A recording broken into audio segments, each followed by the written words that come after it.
Halo semua sobat Eli dimanapun kalian berada, balik lagi bersama gue di game NFT Plan to Earn. Di sini gue mau ngasih tahu informasi tentang update yang terbaru dari game ini, di mana game ini telah mengalami maintenance itu sekitar 1 sampai dengan 3 hari. Itu maintenance-nya lumayan lama karena pihak developer akan melakukan perbaikan untuk sistem dari gamenya itu sendiri. Dimulai dari sistem gacanya, sistem dari pembelian item terbarunya, kemudian dari sisi balance juga, dari sisi pendapatan juga, itu semuanya udah diupdate karena sebelumnya pihak developer itu telah melakukan blunder, yaitu blunder dengan memotong 60% pendapatan dari player. Jadi player yang plannya rank F sama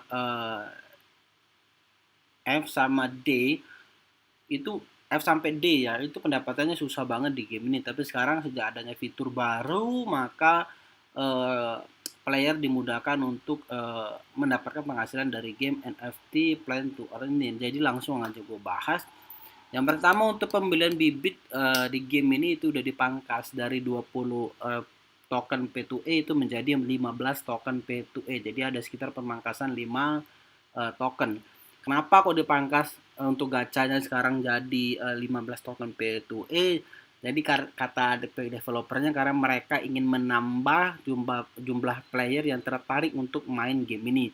Tapi sebetulnya kalau pihak developer ingin lebih menarik lagi banyak pemain, mungkin untuk gacanya itu bisa dipotong 50% sekalian ya, dibuat jadi 10 token P2A, itu udah bisa nge-summon ataupun ngegacha plan di game Plan to Earn ini ya. Dan kemudian di sini ada withdraw tax. Withdraw tax-nya itu jadi balance kita ataupun pendapatan kita di game ini itu akan di lock sebesar 50% teman-teman. Jadi withdraw pendapatan kita akan di lock sebesar 50%. Jadi misalnya kita punya 10 token ya, kita bisa ngambilnya 5 token aja.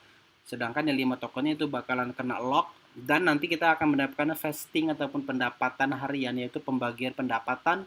Pembagian pendapatan itu per harinya kita akan dapat 5% dari token yang ke lock itu. Jadi misalnya kita punya 5 token, jadi kita perharinya akan mendapatkan benefit sebesar 5%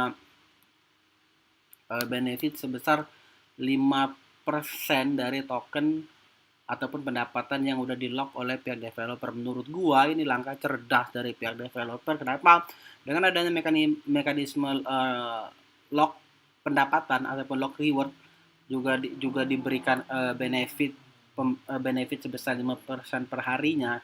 Itu menurut gue bakalan ngejaga banget dari harga tokennya itu sendiri, karena yang paling penting dari sebuah game NFT ialah harga tokennya. Semakin harga tokennya tinggi, maka player akan semakin diuntungkan. Dan gue bahkan balik ke harga tokennya. Dan di sini harga tokennya, jadi pada waktu hari ini game Plan to Earn itu udah mulai bisa diakses lagi, dan begitu diakses dia melejit naik tinggi banget teman-teman. Setahu gue dari harga $6 itu sebelum pembukaan yang update yang terbaru, dia langsung naik tinggi banget teman-teman, langsung naik sampai dengan $11.5. Dan tadi gue udah melakukan pembelian ya di area $5 ini, kemudian gue ikut-ikutan juga untuk take profit di sekitar area $10. Jadi lumayan lah, gue udah bisa mengambil momen kesempatan untuk mainin tokennya juga. Jadi gue udah dapet profit dari tokennya. Oke, dan di sini selanjutnya gue mau ngasih tahu tentang, nah ini yang informasi tentang update-annya. 50% reward lockup, vesting rate 5% per hari. Jadi akan ada pembagian benefit bagi kita atas reward kita yang di lock tersebut, kita akan mendapatkan 5% per hari. Itu lumayan banget. Kalau misalnya dia udah 10 hari aja, 5 kali 10 itu udah 50. Udah 10 hari aja itu udah 50% dari reward kita. Kalau dia makin lama ya makin di lock, kita makin untung. Sebenarnya dengan adanya sistem lock reward ini, makin lama makin untung kita di game ini ya. Jadi semakin banyak tokennya, makin lama maka kita makin untung. Dan di sini kemudian tadi udah pernah gue bahas masalah pemotongan pemangkasan dari rewardnya yang sebesar 60%. Dan di sini pihak developer juga menyajikan sebuah item untuk mengakali dari pemotongan reward tersebut, teman-teman. Jadi untuk yang rank F, D sampai C itu kan agak kesulitan untuk mendapatkan reward di updatean terbaru ini. Tapi pihak developernya itu nggak goblok-goblok aman. mereka juga sedikit pintar dengan meniru konsep dari Dibal, karena Dibal juga gitu, menggunakan item tertentu untuk ngebusting dari pendapatannya. Dan di sini untuk yang plan rank F itu akan mendapatkan boostingan reward itu sebesar 1 sampai dengan 15%. Jadi tetap gacha sistemnya. Yang jelas ini bisa menaikkan pendapatan dari plan rank F itu sebesar 50%, teman-teman. Jadi hampir balik 100% lah. Jadi kalau kita pakai small fortune ini, kita akan jadi total pendapatan plan rank F itu sekitar 90% ya. Berkurang 10% aja dari yang udah dikurangin.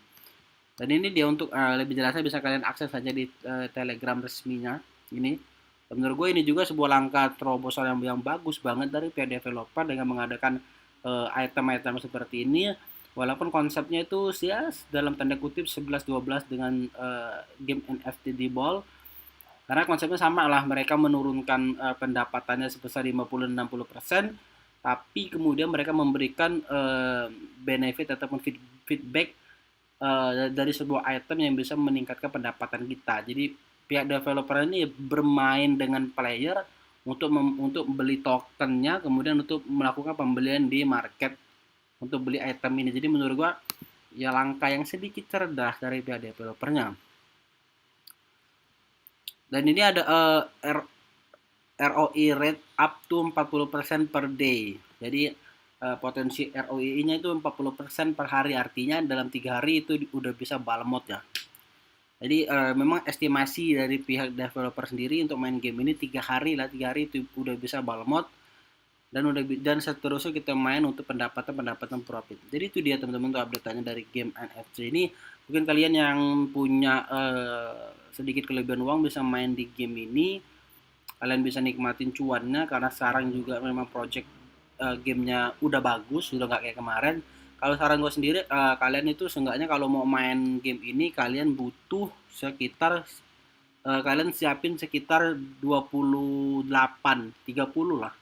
Kalian siapin sekitar 30 token P2E, itu modalnya kalau sekarang itu bisa sekitar 3,5 jutaan deh kayaknya. Sekitaran itu modalnya 3,5 jutaan. Kenapa kok 30 token?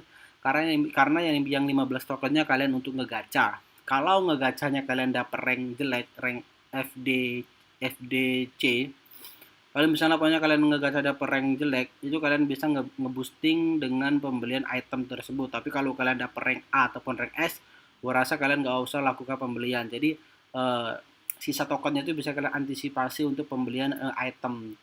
Tapi kalau misalnya kalian dapet rank S ataupun rank A, jadi nggak usah beli lagi item, kalian bisa ngegacha lagi. Jadi itu dia teman-teman tuh update-nya. Menurut gue game ini sekarang udah profitable banget, tapi gue belum maininnya karena di update sebelumnya gue udah bilang ke kalian karena gue mau nyiapin semua aset gue untuk gue alihkan main di game Starmon ya. Starmon gue bakalan main di sana karena di Starmon sendiri itu untuk modalnya itu sekitar 0,6 BNB. Itu untuk yang gelombang pertama itu 0,55 BNB, kemudian untuk yang gelombang kedua itu modalnya 0,6 BNB. Itu hanya untuk satu Starmon ya, satu Starmon doang, satu pet doang. Jadi memang gamenya bakalan jadi game yang mahal, dan makanya di situ gue perlu investasi yang agak sedikit, gue habis-habisan di game Starmon nanti. Oke teman-teman, itu dia untuk updatean pada kesempatan kali ini. Semoga bermanfaat bagi kalian, dan yang selalu mampir di channel YouTube ini gue ucapkan makasih banyak, apalagi khusus kalian yang nonton sampai akhir video.